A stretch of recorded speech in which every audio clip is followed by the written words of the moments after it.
Welcome to Class 10th Lessons, a journey where we turn the fear of English into power of expression. Children, a language learning is not just reading the textbook or lesson. Learn to interact with it. Annotate your margins, scribble your doubts, and capture the unpredictable points. This notebook won't be just a collection of ink.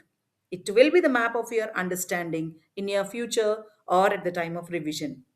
Are you ready with the book and pencil and eraser? Okay, let's start. Today, we open the lesson 1 of your textbook, First Flight of Class 10th, A Letter to God. I'm not going to read word to word, sentence to sentence, and explain you in any other language because English is such a language where you are supposed to read, learn, and understand in English itself. Once when you practice it, then only it is possible for anyone. Now, listen carefully. This lesson wasn't chosen to see how many facts you can memorize. It was chosen to test your understanding of life, faith, and human nature.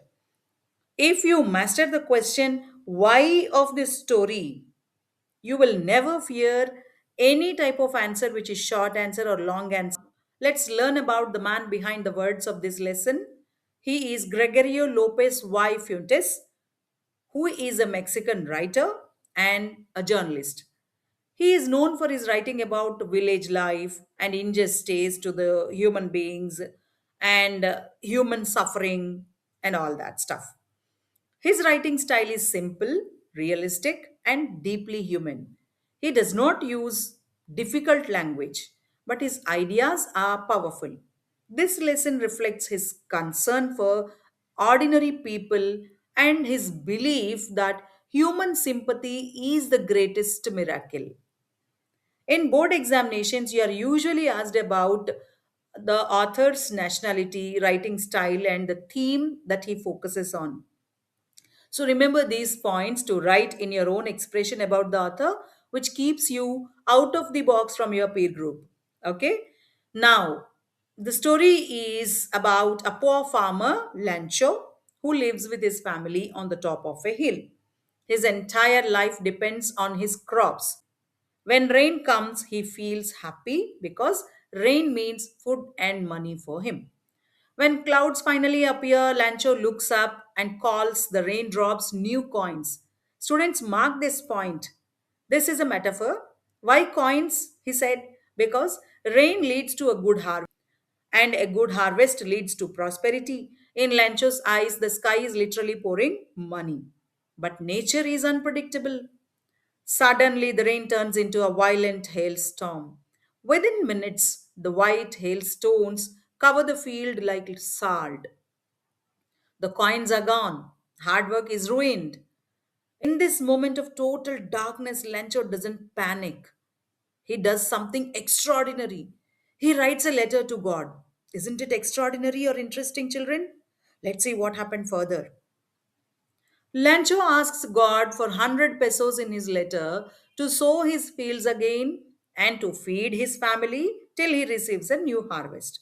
It is not out of greed, but out of a simple, unquestioning faith. He started writing a letter and posted it.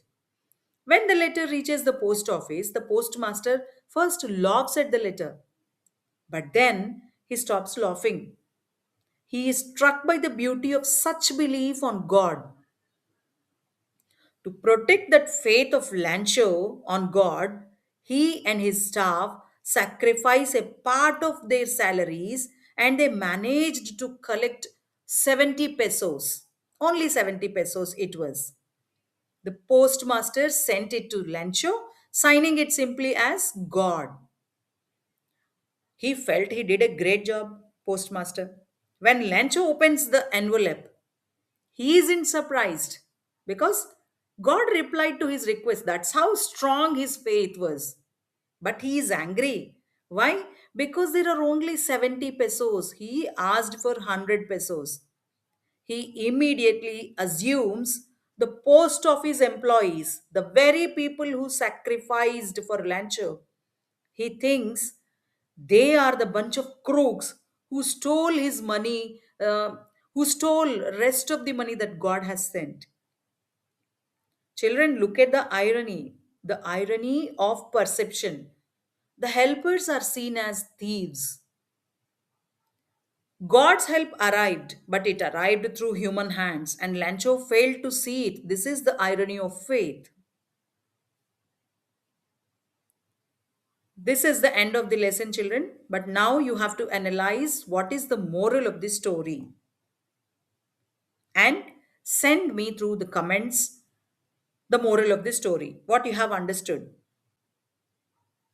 Before we move into the question answers, we are going to master the difficult words from the lesson.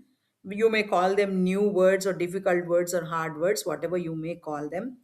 You can find for every tough word in this lesson a clear meaning, a synonym, and an antonym to the same word. This helps you during revisions. And also, a real life example is added.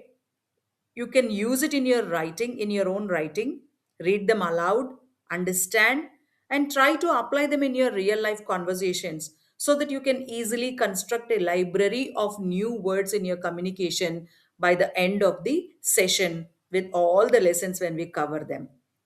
Comment if you need any specific support regards to the words given here or regards to the lesson that is a letter to God.